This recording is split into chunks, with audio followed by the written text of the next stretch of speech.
Hello and welcome to Moneylife. This is Suchita Dalal. I'm sure many of you have been watching with surprise what has been happening with the Anil Ambani Group.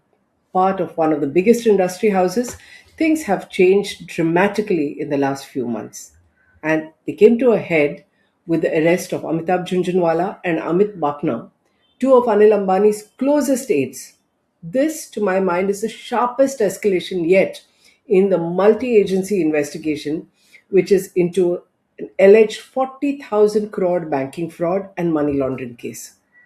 But does it also signal that the long drawn probe into this once really powerful Anil Dhirubhai Ambani Group ADAG may finally be moving to a decisive conclusion?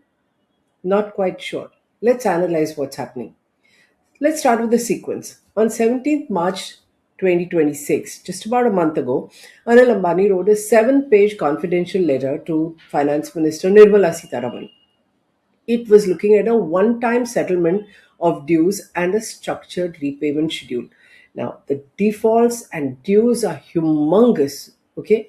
But it has happened before. So he invokes Jai Shri Ram in the letter and frames the massive losses suffered by lenders to the ADAG group as a pure commercial matter between lenders and borrowers. Really, not lenders and borrowers, investors, depositors, and others, they're all left out.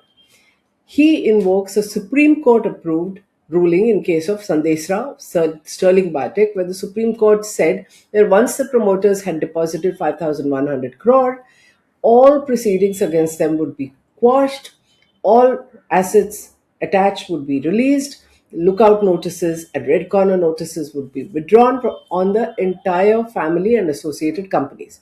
So Mr. Ambani said, though the court had said that it's a one-off, one-time case, we don't know why, Mr. Ambani says, why not me too? That's what the seven-page letter said. Now, he requested the constitution of a lenders committee anchored by the State Bank of India and Bank of Baroda. He wanted them to crystallize legal outstanding dues and formulate a structured repayment schedule. In support, he cited an undertaking not to leave the country. Why would he? He's not going to be arrested because he was seen as close to the government. He also said he would make total repayments of 3,44,000 crore have been done, principal of 2,45,000 crore, interest of 93,000 crore, personal and family capital infusion exceeding 15,000 crore, including 9,276 crore into Reliance Communication and Reliance Capital, and he mentions asset monetization of 23,476 crore, as well as government dues owed to the group of approximately 1 lakh crore in regulatory assets and arbitral awards. Yeah, we know all that.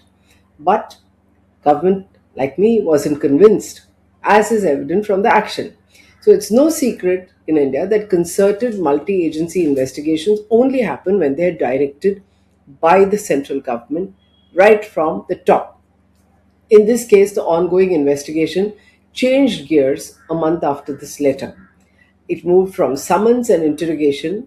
And remember, Anil Ambani has been interrogated, his wife Tina, the former actress, his son, and dozens of top executives. So it moved from there to the arrest of these two, Mr. Bapna and Mr. Jhunjhunwala. They are the two, have been two of the four or five most powerful executives of the ADAG group, and they have been accused in this 40,000 crore banking fraud and money laundering case. ADAG's response to exchanges was to say that both Mr. Jhunjhunwala and Bapna were no longer associated, in fact, since September 2019. But proceedings in court signaled exactly the opposite. Mr. Jhunjhunwala told the judge he was not the actual culprit and, in fact, pointed squarely at Anil Ambani. In connection with a specific email produced by the Enforcement Directorate, he argued that all decisions pertaining to the corporate loans under investigation were taken at the instructions of Anil Ambani, referred to as ADA in those mails. The court did quite listen. It granted a 5-day remand. This was a special court under the Prevention of Money Laundering Act. It is called a PMLA court. It recorded the imminent possibility of involving some other persons in the money trail, which may be ADA. But it also noted that the email trail that the ED had produced crystallizes the role of both accused in a preconceived and well planned scheme to divert 11,500 crore through 36 shell entities which had negligible operations. We've written a whole article on this. Here's a link. Who is Mr. Junjunwala? He began his career as a fund manager in Kothari Pioneer, was picked up by the main group, rose to become a key executive even in the undivided Reliance Group. He opted to go to ADAG after the acrimonious split in 2005. He is a close relative of the late legendary investor Rakesh Jhunjhunwala. And in Reliance, he was extremely powerful. He became group managing director at ADAG and was vice chairman of Reliance Capital, which makes him one of the most powerful people in the group. Now, after 2019, he moved. His son runs a company, so he has two family offices. One is Taj Capital Partners, which I think operates out of Dubai. Another is AJ Capital, which is run by his son from Singapore. He himself holds a 10-year UAE golden visa while his son operates out of Singapore. Now, this is all very well known. This has been happening from 2019. There are lots of insiders who say that the connections weren't severed, unlike what ADAG has said to the stock exchanges. In fact, former insiders believe that now that Mr. Jhunjhunwala has made statements pointing the finger at Anil Ambani, it seems to be calculated to position himself as an approver for the government. Now, will that happen? Will he speak? That remains to be seen. You can turn an approver only if the government thinks you're going to give information. The agencies have filed what is required, mandatory, as a reason to believe document as a basis for their action under the Prevention of Money Laundering Act, which is all the layers of companies, shell entities, and complicated transactions. But you need to pierce through them, establish a conclusive trail of money siphoned off. Otherwise, these are just allegations. You arrest, you interrogate, and it goes nowhere. So it is crucial for the Central Bureau of Investigation and the ED to build credible evidence and establish their charges in these much publicized attachments. And I'm coming to that. Now, they will need an Amitabh Jhunjhunwala or an Amit Bafna to do it.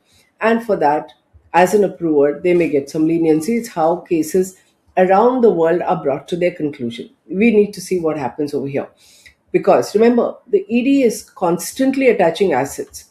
It has attached 17,000 crore cumulatively, including a tower called Abode, which is a 3,716 crore residence on Pali Hill. It forms a part of Raisi family trust belonging to private trust belonging to the Anil Ambani family. Earlier attachments covered 31 properties covering 581 crore across multiple states and bank balances, fixed deposits, unquoted investments.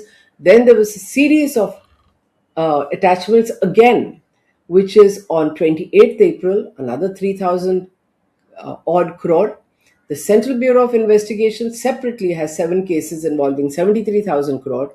It registered a fresh 3,750 crore case in April on a complaint by Life Insurance Corporation. LIC says that it was induced to buy non-convertible debentures of RCOM on misleading representations. In fact, a lot of retail investors say wealth management companies have sold them dud debentures, but they don't have the resources to go to court. What we have to look at is, why did this happen? Systematic value destruction. In fact, this value destruction has been extensively chronicled by various people, including Moneylife. We've done a video blog before. Many other publications have done it. Let's look at what Anil Ambani started with. After 2005, he inherited a valuable portfolio that included telecom, power, infrastructure, finance, media, defense. But he soon went on a borrowing spree, really high profile. Peak valuation was 1.7 lakh crore, but liabilities soon began to cross 1 lakh crore.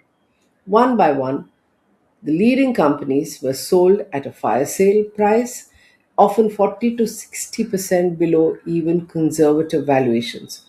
Reliance Cap was sold at 9,650 crore against a liquidation value of 13,158 crore and a fair value of 16,696 crore. What does this mean?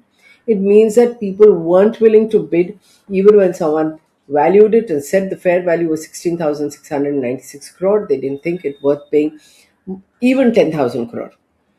Similarly, two tiny entities. This actually tells you what was happening. Two tiny entities, Reliance Infrastructure Consulting and Engineers and Reliance Big Private Limited. Combined fair value 7 crores. Liquidation value 4 crores. These two entities, with this kind of value, were able to borrow 2,000 crore, and mind you, not from public sector banks, from two institutions who then have written it off mostly and recovered a pittance.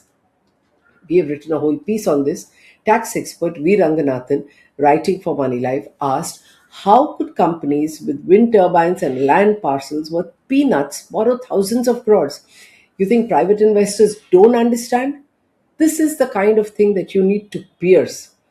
The lenders later recovered, like I said, a pittance, but it didn't stop at that. The statutory auditors finally revolted, and in 2019, Pricewaterhouse resigned, citing a possible fraud of 12,517 crore. This is all across the group, right?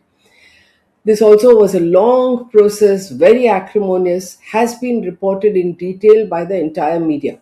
So remember, from 2019, this thing is moving slowly towards what we have come to in 2026, where I'm asking, is it going to come to a conclusion?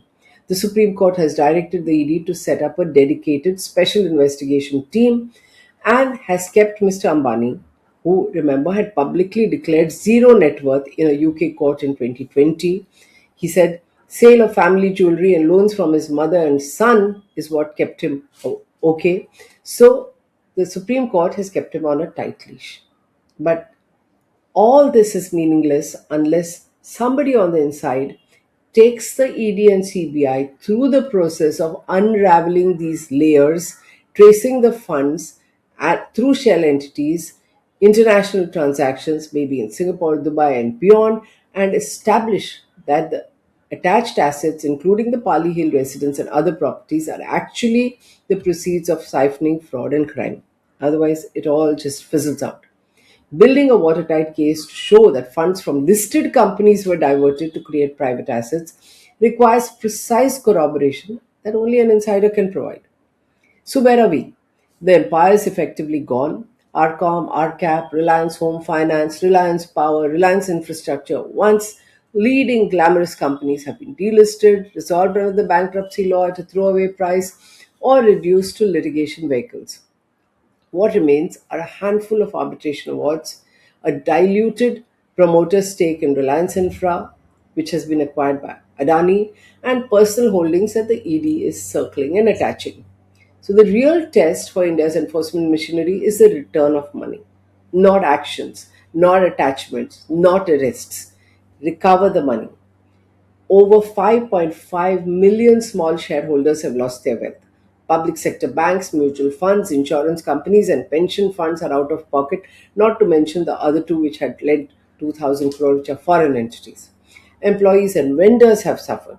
Sadly, India has no record of such effective action in the past 50 years, so we remain skeptical. Remains to be seen if the government is more serious this time or whether the government strikes a covert deal that allows allegations and litigation to drag on for decades, after which it fizzles out for want of evidence or witnesses. Remember, 2018-19 to 26 it has already dragged. We have only interrogations happening so far. A couple of arrests, yes, important arrests. But will it lead to money actually being traced, or now will we see a 20, 30-year litigation from one court to another? Your guess is as good as mine. But it's time India is able to show that at least such humongous defaults are dealt with some seriousness. This government had promised it 12 years ago. It's now time to act. If you agree, please share and subscribe. Thank you.